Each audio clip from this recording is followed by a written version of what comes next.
Hey there, Internet. The corners of the Internet where detransition comes up have been somewhat aflame recently. It's been a really busy and strange week. There's a lot more videos out there on the YouTubes, which I'm really happy about.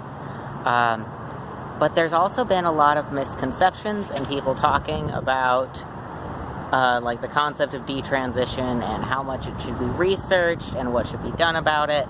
And I feel like a lot of the talk that people are having doesn't actually include or have anything to do with what the detransitioned women I know actually want. So I made a list. I, of course, speak for all detransitioned people, and anyone who disagrees with my list is fake. 100%. I actually believe that. JK. Okay, so here's my list. Things detransitioned women actually want. We want information on what the safest way to stop testosterone is. Anyone who's done it will let you know that testosterone is one hell of a drug, and stopping it can kind of feel like shit. If you're just considering it and you just sort of cold turkey stop taking your meds, it'll feel a bit like some of the worst PMS of your life, mentally, for like a month or two. I mean, that's how I felt, though. There's no real research done into what the average is. And so a lot of people will say, like, should you wean off? Should you just go cold turkey? And we just don't know, because a lot of people end up just doing cold turkey and just really making it up on our own, just really doing some science experiments with our bodies and just stopping this treatment, often because we stopped going to the doctors. And, you know, I just want to know, because when I hear someone going through that, I always say, like, here's my only advice: don't do it cold turkey. That kind of feels like crap. Maybe you should wean off of it. And we just don't know what actually the best way is. In association with that, we would like, just sort of as a community, for there to be more long-term studies on what testosterone does if you take it for a while. I know that some people are on it for ages and, you know, live perfectly average, healthy lives. But it's been long enough that we don't have much research into your 90-year-old trans men yet.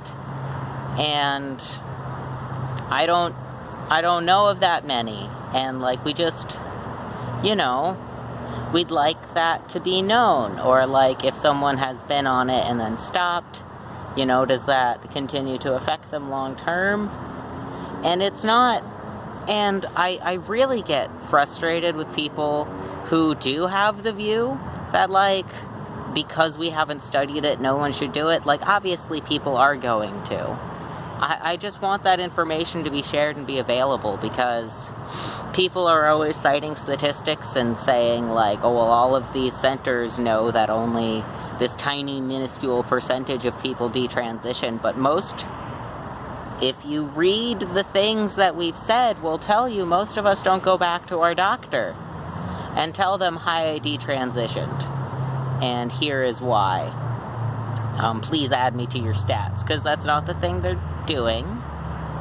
And for a lot of us, we stopped transitioning for some sort of health reason, like I just really wasn't taking a lot of the mental effects very well, and I was still very socially isolated, so I just stopped going back to my doctor, and then I guess you could say my identity shifted, right? We just don't know. I'm working my way down the list. So we would just like research into that done. I've known people who say that they had situations like Parkinson's or joint problems come up after they were on testosterone for a certain time. Even simple things like, should you definitely have a hysterectomy after 5 years? That's, you know, all spread through word of mouth, and it's not well researched. And I'm not saying that means no one should transition. You know, what it's worth to you to have something solid and in the books and in science journals first, like that, that's going to vary from person to person. And I don't think I get very frustrated with people using my concern over the fact that that doesn't exist in any way. It's not in any way other than just concern for my own health outcomes. Okay, working down the list. Societally, just clothes that fit. You wouldn't fucking believe how much, if I explained to you, just having it be impossible to find clothes that, like, are the sort of thing that you would want to wear but also fit your body. Or, you know, if you're, like, kind of broad-shouldered for a girl, you're never gonna find women's clothes that fit, and you're gonna feel really weird forever. And it's not even your fault. And, yeah, being able to find clothes that fit, that's all that we want. It doesn't seem like it should be that complicated. It is. People believing my pronouns when they ask me. When people ask me, so what are your pronouns? I've made a whole goddamn video or two about it. I just want people to believe me. When I tell them my friends call me she, I just don't want you to worry about it.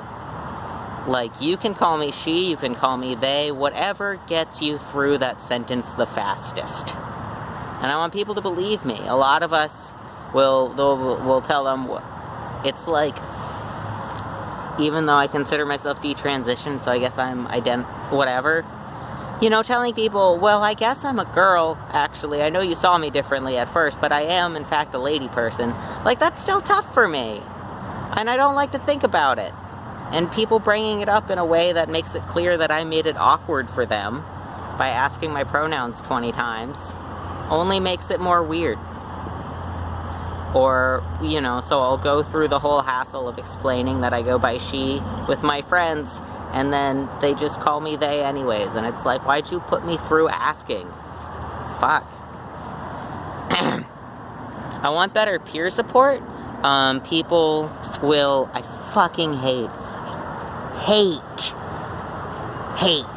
when people say that, you know, well, if you detransitioned, it meant you shouldn't have transitioned, you should go get some therapy.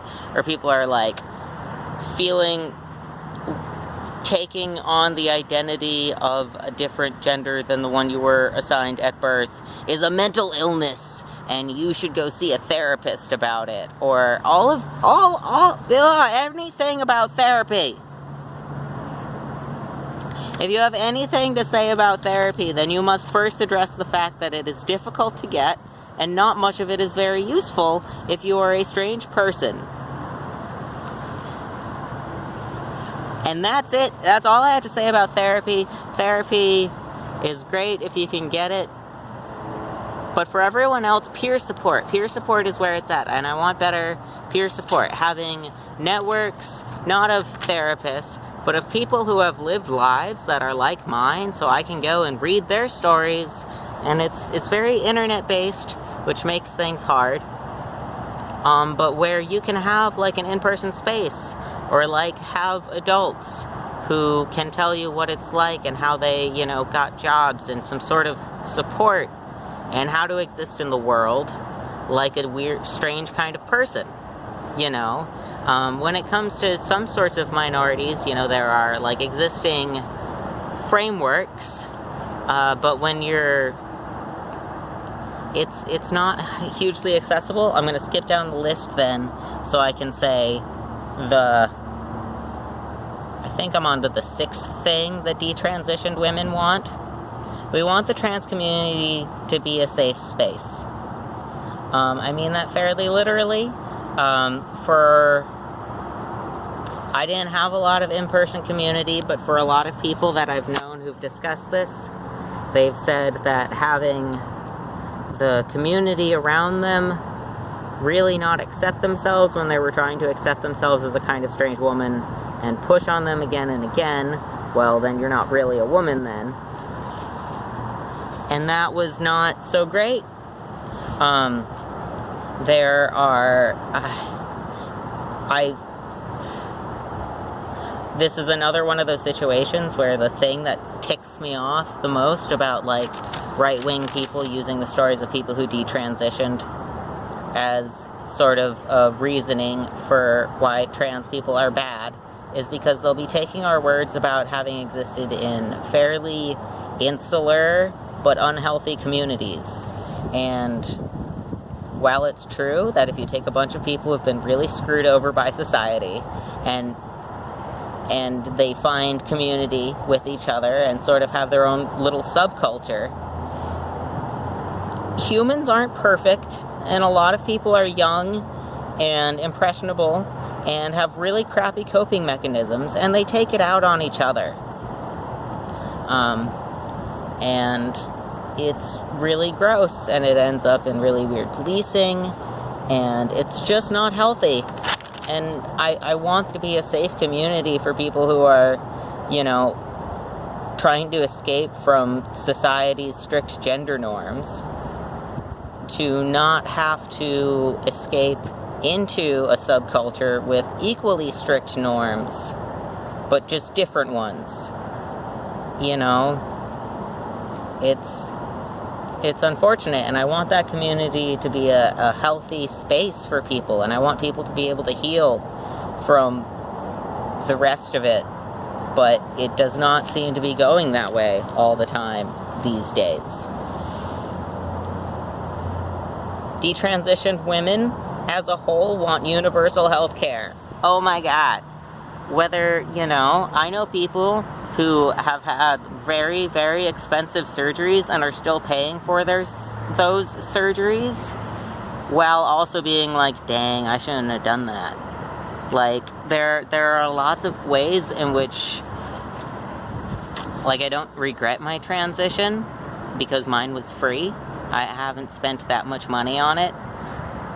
But I have spent some money on it. And I don't know.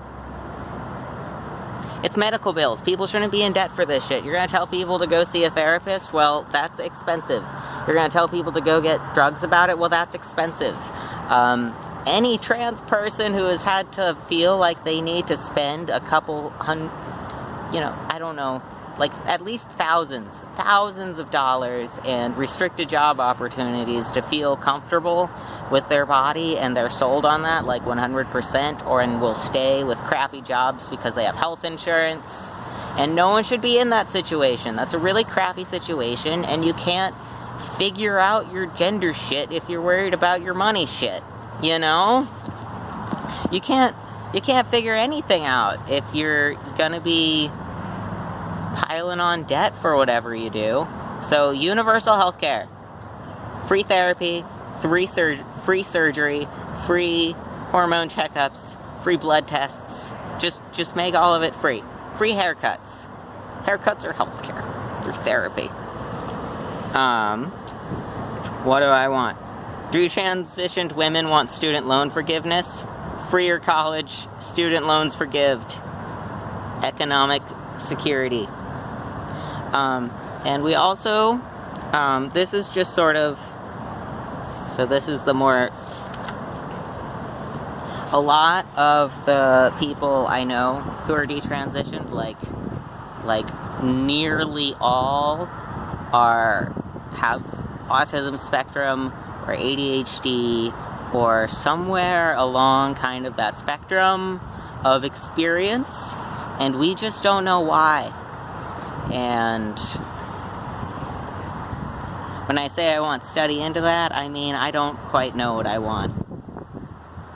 But I do want increased visibility for the fact that, sometimes the reason you can't do femininity right isn't because you're a man. It's because you're just too autistic to give a shit. And it's a bunch of stupid rules that you don't want to have to follow. And they want you to wear uncomfortable clothes, and you're expected to be clean, and all this weird ass shit. And so the way that comes out in society sort of looks manly. I can't touch on I feel like there are two different spectrums of gender nonconformity, right? And so you can either do it along a sexuality spectrum, or you can do it along this neurotype spectrum, and there's a lot of overlap. And I don't know enough about any of this to really go too in-depth into that, except for it's a thing I've noticed. It's a thing a lot of us have noticed, and so when we say we want the detransition community, like, studied, I want to know if, like, people, if, is this, you know, confirmation bias, or is that real? I don't know.